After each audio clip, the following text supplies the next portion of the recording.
Le premier fait, c'est d'abord le fait qu'il fallait affamer le cancer. Le cancer, c'est cette engeance qui gère aujourd'hui le Rwanda.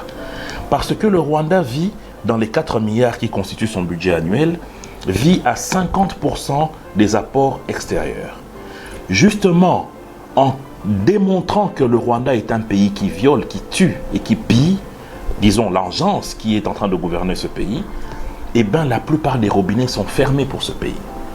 Comment est-ce qu'il pourra encore subvenir aux besoins de ces supplétifs du M23 qui sont aujourd'hui en train de commettre le chaos sur notre territoire?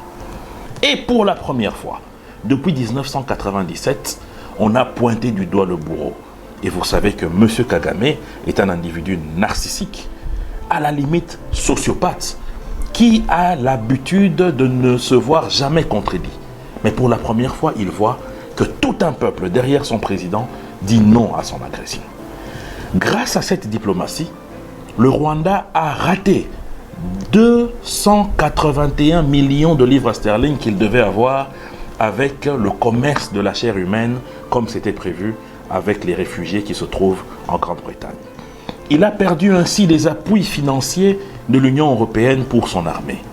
C'est-à-dire que le Rwanda, après avoir soutenu le M23 pour déstabiliser la RDC, avait dans son plan de faire porter à notre armée le fait de la tuerie de certains Tutsis en collaboration avec les FDLR.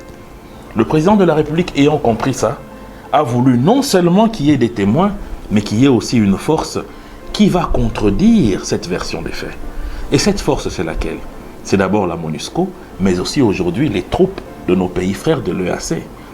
Comme je vous l'ai dit, nous avons 3/5 de nos frontières qui sont partagées avec les pays membres de l'EAC.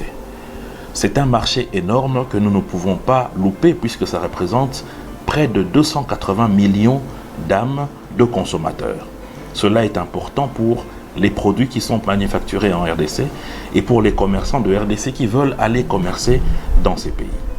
Donc, la République démocratique du Congo ne pouvait pas se laisser en reste. Les troupes de l'EAC qui sont aujourd'hui sur notre territoire, c'est un peu comme les troupes de l'OTAN qui sont dans d'autres pays.